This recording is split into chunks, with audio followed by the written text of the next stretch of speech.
Faut essayer de s'imaginer qu'à la base, ici, il n'y avait rien du tout. Et ça, c'était la première planche.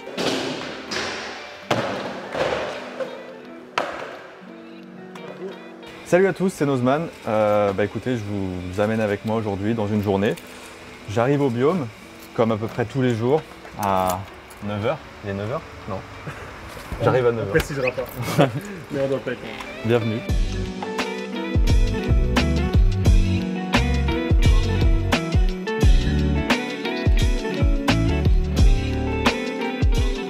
Donc c'est là où tout se passe, où on travaille, où on fait du skate aussi du coup.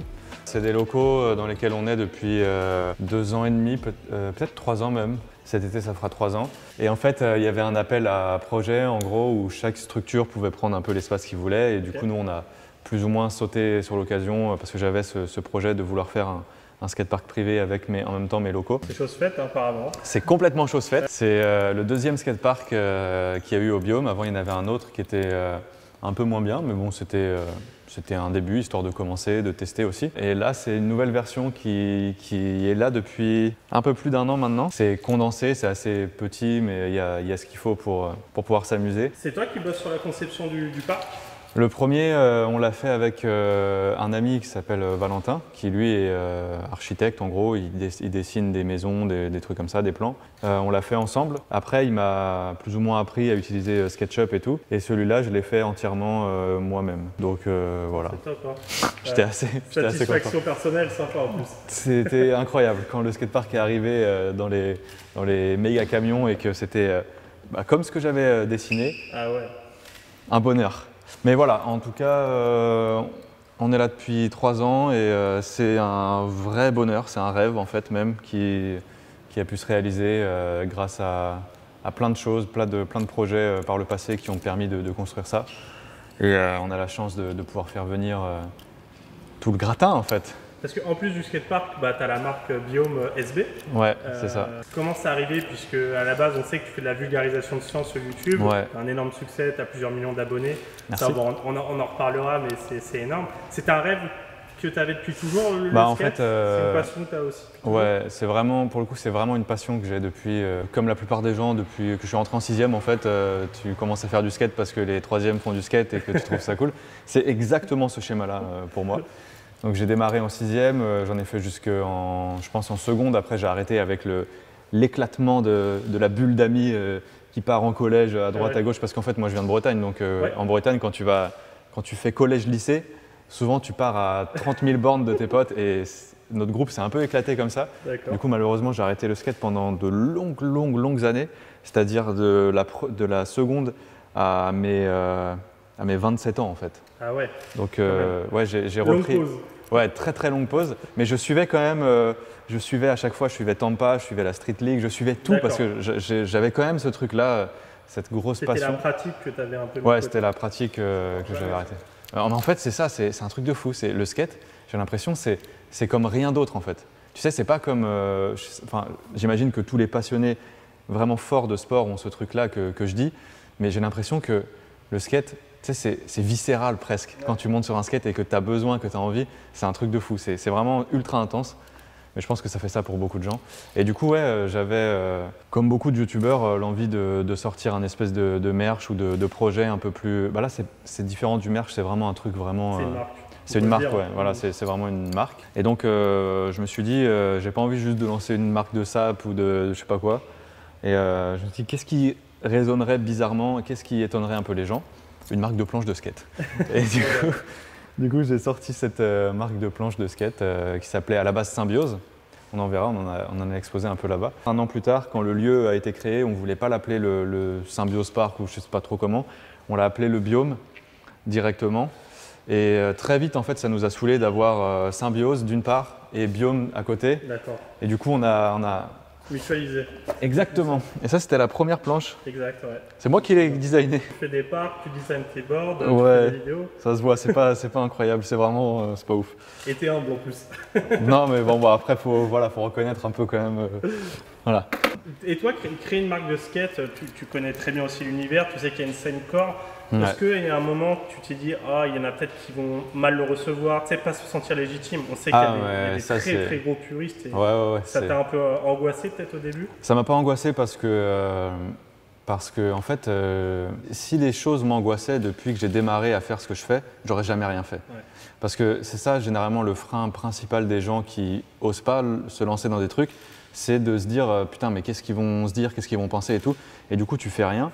Et je t'assure que si à l'époque où j'ai fait mes premières vidéos de science avec ma blouse et mes lunettes et que je parlais comme ça, là, si je m'étais dit putain attends qu'est-ce qu'ils vont penser quand je vais poster ma vidéo sur Facebook, j'aurais jamais rien fait. Donc évidemment ça m'a traversé l'esprit et ça me traverse l'esprit absolument tous les jours parce que comme tu le dis, il y a une scène core qui est hardcore pour le coup, vraiment, qui est assez puriste et c'est normal en vrai, c'est un truc que la communauté veut défendre, il y a une âme, il y a un vrai truc qu'il faut conserver, tu vois, et je conçois complètement que des gens vraiment très puristes se disent mais attends c'est qui ce tocard là qui fait des vidéos YouTube et qui sort une marque de skate.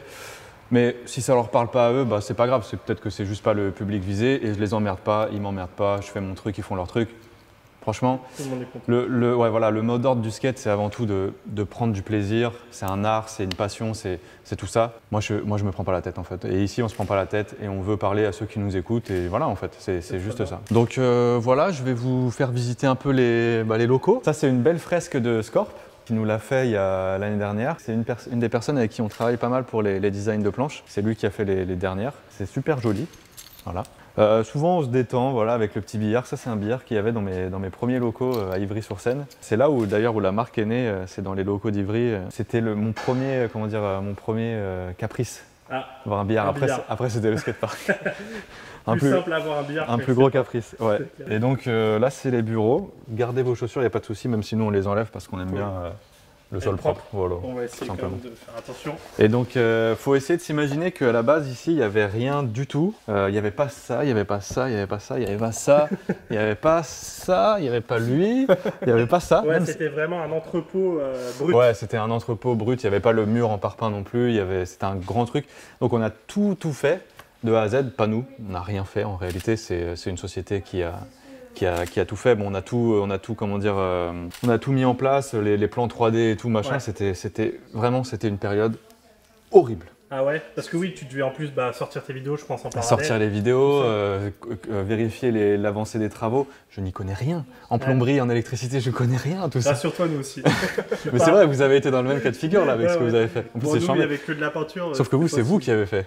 Ouais, mais c'est plus léger que toi. On n'a pas posé le mur ou pas. Bon.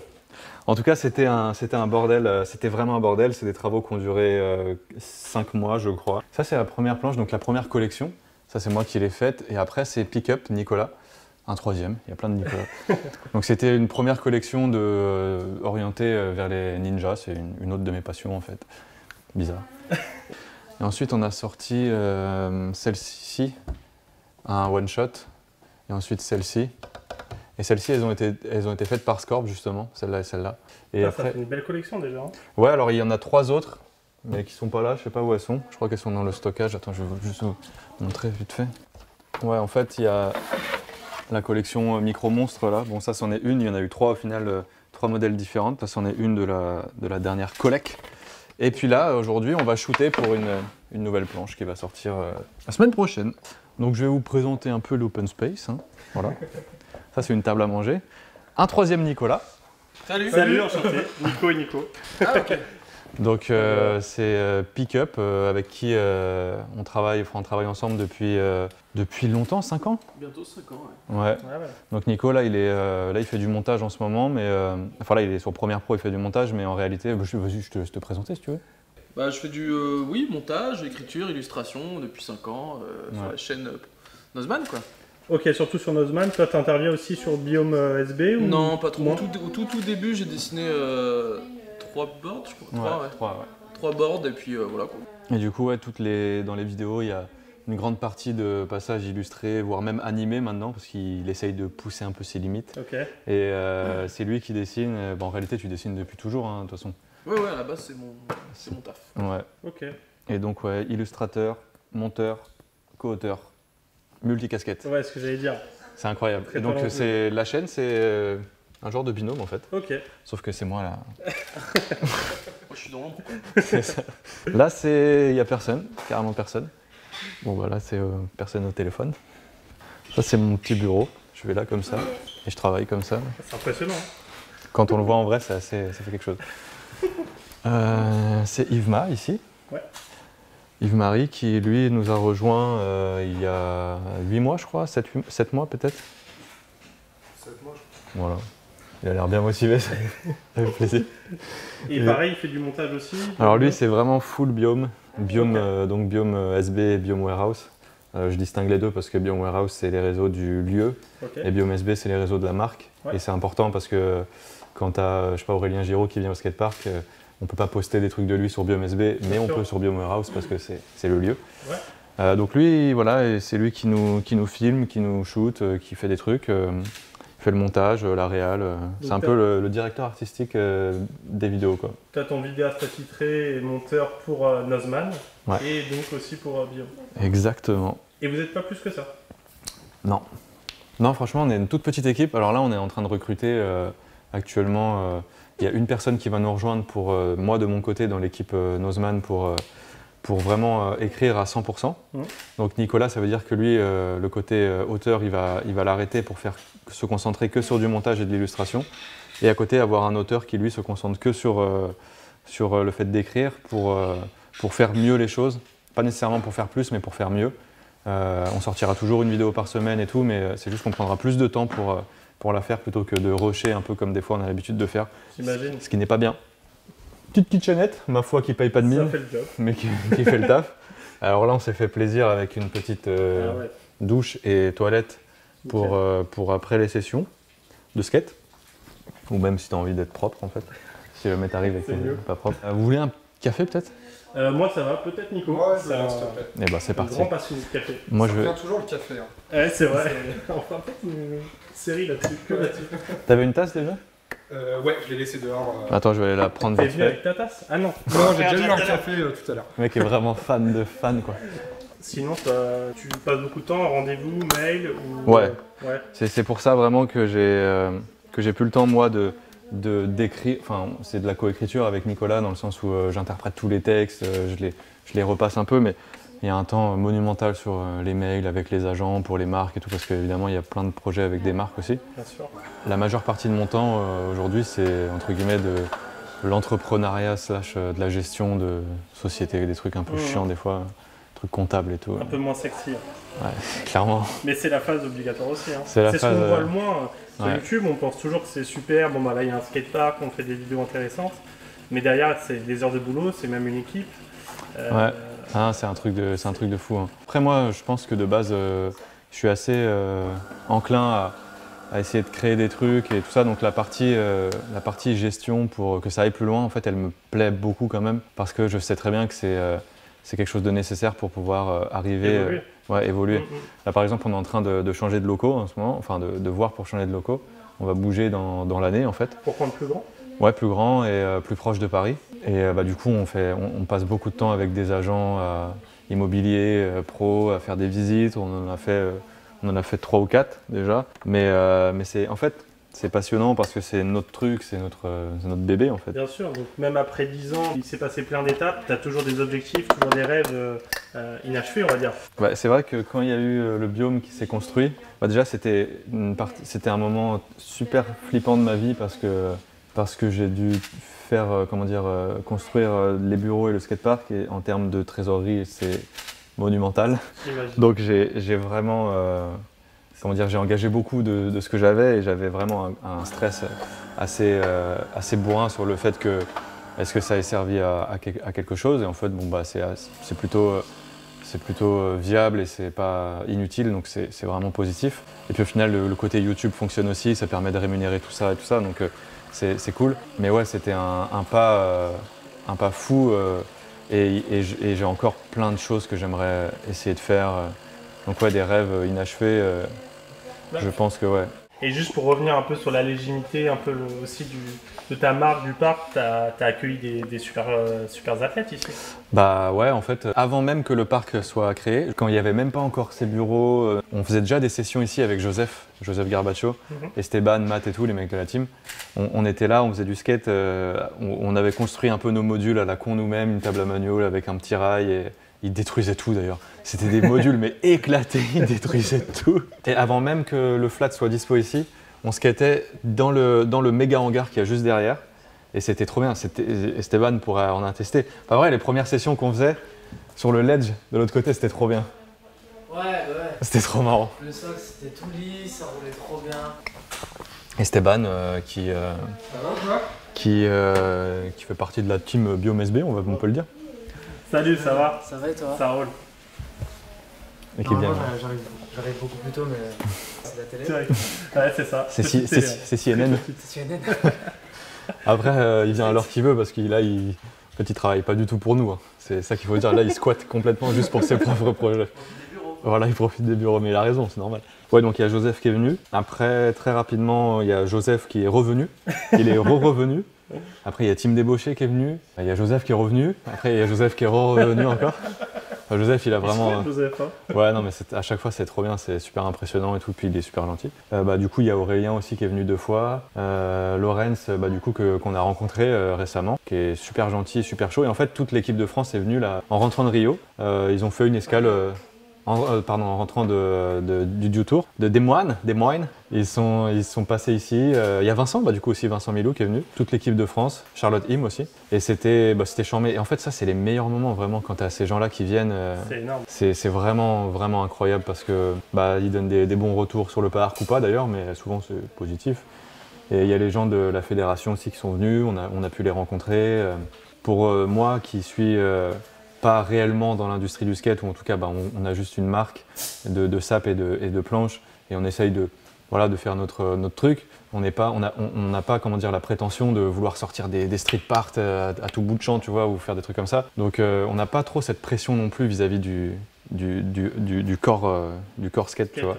Mais quand on rencontre la Fédé et les gens de l'équipe de France, Vincent et tout, franchement c'est trop bien, c'est vraiment trop bien. Et enfin Lydia a raccroché du téléphone. Donc Lydia, je te laisse te présenter. Moi c'est Lydia et puis je travaille surtout sur la partie du biome, la partie un petit peu dans l'ombre, design des vêtements, des boards avec les graphistes et les prestataires et puis voilà quoi. Donc là c'est un peu tout ce que tu as pensé aussi. Ouais. Donc en plus des boards de skate, t'as du pantalon, t'as du t-shirt, t'as toute une belle collection. Ouais. Par exemple même tout d'ailleurs ça sort vraiment de ta tête pour le coup, c'est toi qui penses les designs. Oui, et après je travaille avec des graphistes, donc c'est pas moi qui fais les designs. Par exemple là c'est Scorp, ouais. Il est super talentueux, il a fait la fresque. Ouais, et même ces boards là aussi du coup. Ça c'est Gaëtan qui l'a fait. Ça c'est Gaëtan qui va arriver. Donc c'est un gars d'ici, enfin un gars de la team. Même celle-ci, hein. Même ces designs là c'est Gaëtan. Au final même la dernière board au final c'est lui. C'est ouf ça. Ouais, c'est très bien en fait, si vous avez vos propres inspirations, vos idées, vous les mettez en place et c'est ça. C'est hyper intéressant. Donc après il y a le studio qu'on a pensé exprès donc dans une espèce d'antichambre.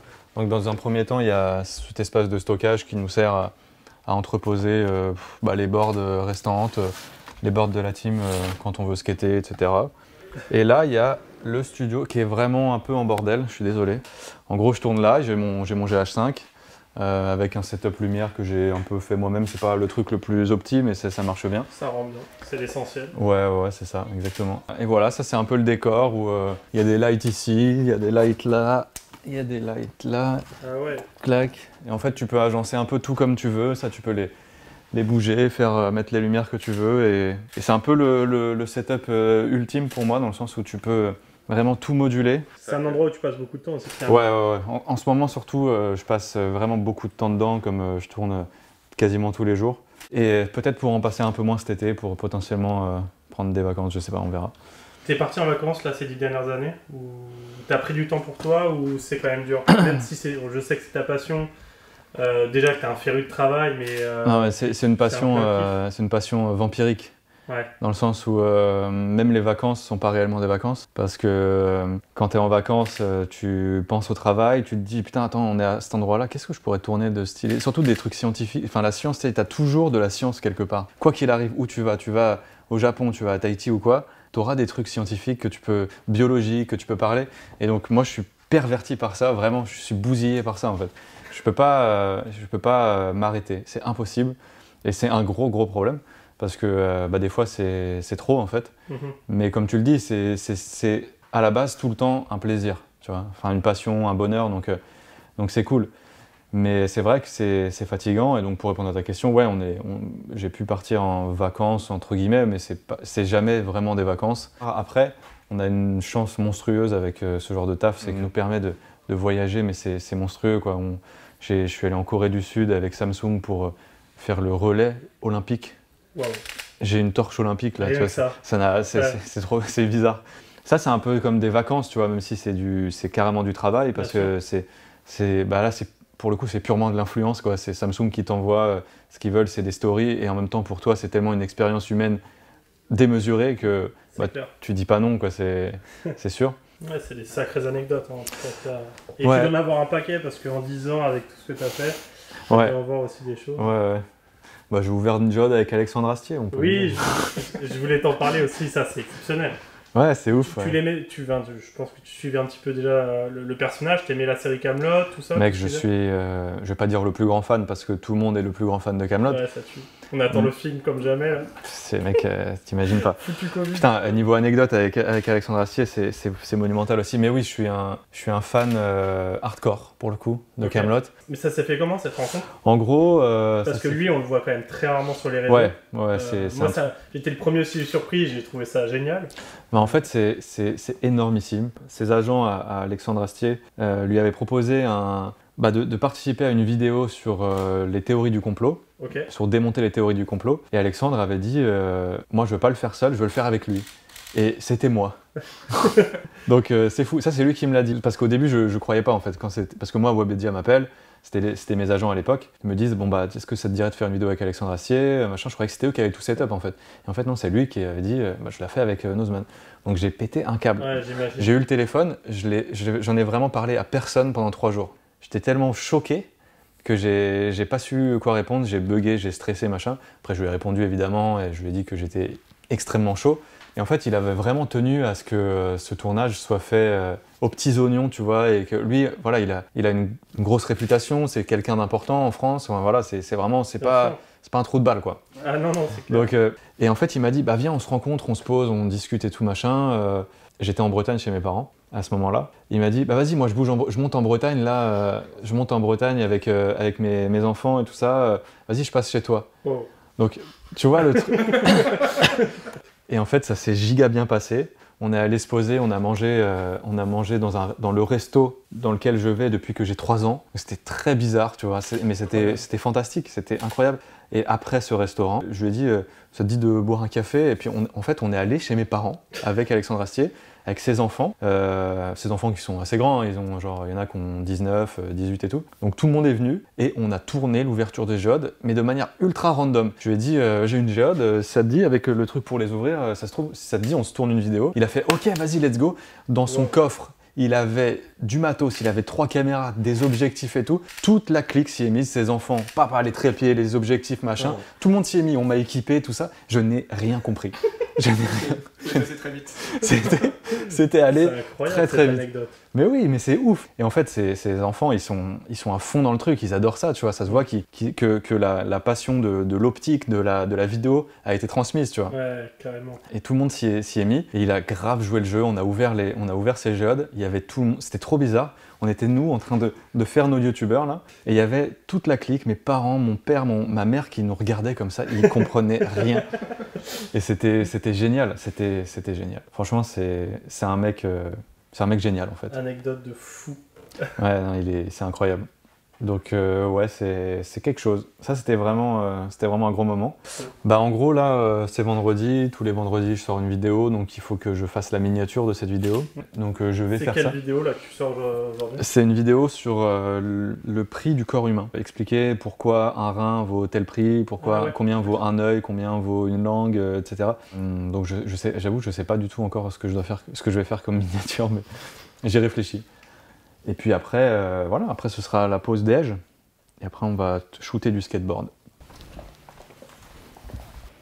Non, mais sinon, je fais juste un truc genre, je suis comme ça. Et puis, tu sais, je fais des petites flèches avec écrit tac, tu sais, genre l'œil, 5000, là, 6000, je sais pas, tu vois. C'est un peu chaud, quoi. Mais je vais pas pouvoir réussir à faire un montage où je m'ouvre le ventre. Mais non, mais tu prends des trucs déjà. Ah ouais, je peux faire un truc. Je peux faire un truc comme ça, ouais, peut-être. Généralement, t'as de l'avance des fois sur les vidéos ou c'est souvent posté comme ça quelques heures avant? Jamais d'avance. Ah ouais, jamais? Jamais. Flux tendu. Ça, c'est ouf. Ça arrive, je pense, 2 fois par an peut-être. T'as jamais de montage, genre, t'as plus qu'à uploader? Non, jamais. Bon, on n'est pas le seul. À 2, c'est impossible. Ça me rassure. J'ai peut-être une piste, mais c'est pas fou. D'habitude, j'aime bien faire les miniatures. C'est toujours moi qui les fais. Mais là, je sais pas, je suis pas très inspiré en fait. Ok. Je pense que je vais faire 2 miniatures et après, je ferai voter l'équipe. Souvent, je fais ça quand je suis pas sûr. Je pense que je vais faire un délire où je suis comme ça et je vais intégrer des organes ici avec le prix, genre. Et une autre où, genre, je vais intégrer des organes dans mon corps. Mais celle-là, je pense que ça va être moins bien. Tac, après je vais mettre des petites baguettes. Ok, donc de ça, je vais prendre des frames et ensuite faire les minia. Et ça prend du temps, ça. C'est un truc... Les gens, souvent, peuvent penser c'est pas un métier qui demande beaucoup de temps, de trucs comme ça, mais au final, si tu prends l'écriture, le tournage, le montage, la diffusion, les miniatures et tout, ouais. c'est des dizaines et des dizaines d'heures. Ah ouais, clairement. Pour une vidéo. Ouais, exactement. Attends, je vais vite fait aller sur Red Bull TV là. Ah, ça commence le live? Bah, je pense que ça va bientôt démarrer, ouais. Midi, dans 30 minutes. Alors, je vais récupérer ce que j'ai filmé. J'ai oublié que j'étais rasé, ça m'a fait bizarre.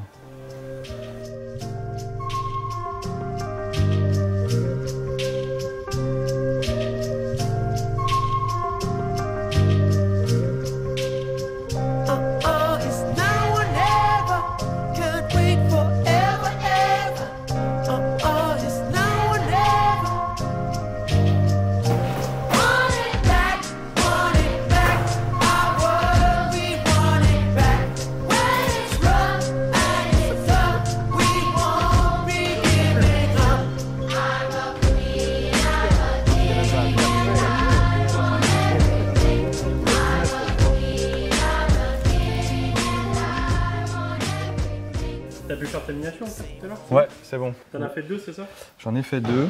Donc j'ai fait celle-ci et celle-ci. Et je crois que je préfère celle-ci.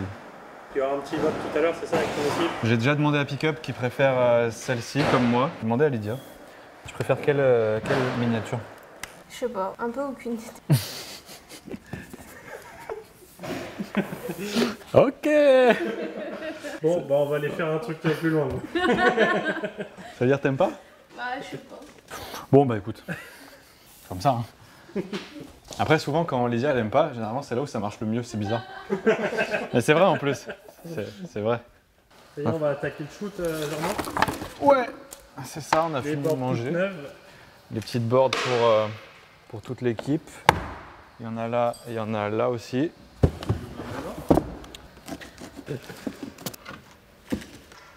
Pas mal. La sobriété par rapport aux anciennes. Putain, mais elles sont trop stylées. Mais elles sont trop lourdes en rose comme ça.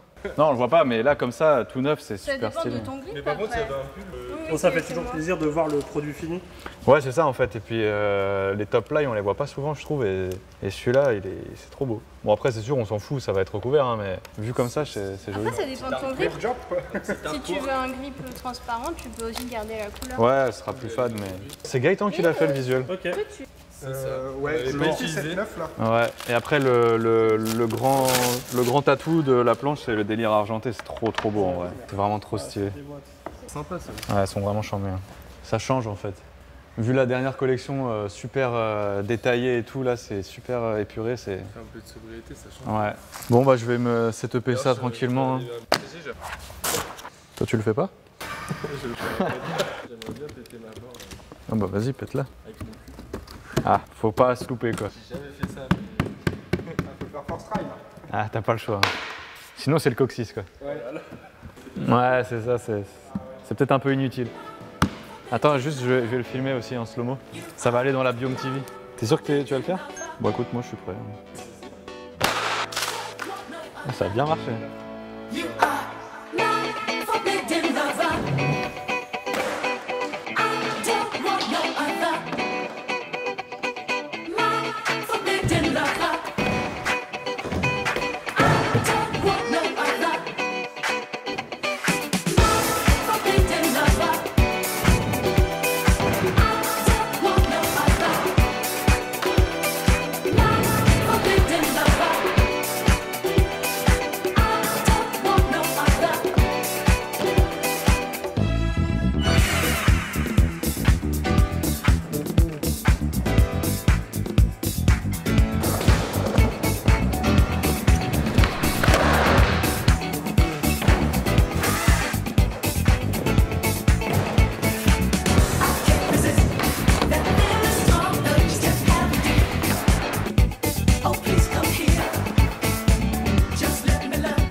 Fin de journée, on va continuer un peu à skater, se défouler, ça va faire du bien. La nouvelle board, elle est bien? Elle est charmée, ouais. En plus, ils ont changé le shape, c'est un peu, il y a plus de concave et tout, et pour le coup, c'est vraiment agréable, quoi. C'est trop bien. Bon, bah, c'est cool. Comme on disait avec Nico, Nico était déjà venu, te connais bien, mais t'es passionné, hein, t'es entouré de tes potes, t'es dans le skate, tu fais tes vidéos aussi en parallèle ici, t'as ton équipe, enfin, tu vis un rêve, quoi. Ouais, clairement, bon, même si le quotidien est, de par mon taf, assez stressant parce qu'il faut produire continuellement, il faut être présent sur les réseaux, on regarde les chiffres, les statistiques et tout. Il y a des aspects qui sont stressants, mais le fait d'avoir une bande comme ça, avec qui je suis entouré et qui sont soit tout le temps là, etc., effectivement, c'est un rêve et franchement, c'est un bonheur. Ouais, c'est cool. Puis on en a parlé déjà dans la journée, mais il y a d'autres projets qui arrivent, donc c'est loin d'être terminé tout ça. Non, bah c'est sûr que j'espère que c'est que le début. On prépare tout le temps de nouvelles choses, des nouveaux projets. Il y a des trucs qui vont arriver, qui vont être un peu nouveaux et on espère pouvoir s'agrandir, changer le parc encore, faire des événements, enfin plein de trucs. Bon bah écoute, on espère venir bientôt vous voir dans les nouveaux locaux. Carrément, avec plaisir. En tout cas, merci de nous avoir reçus ici, c'était incroyable. Merci à vous. Et on est trop content de voir qu'en France, il y a des mecs qui se bougent et qui ont des locaux incroyables. Bah merci à vous et puis revenez quand vous voulez. Cool. Avec plaisir.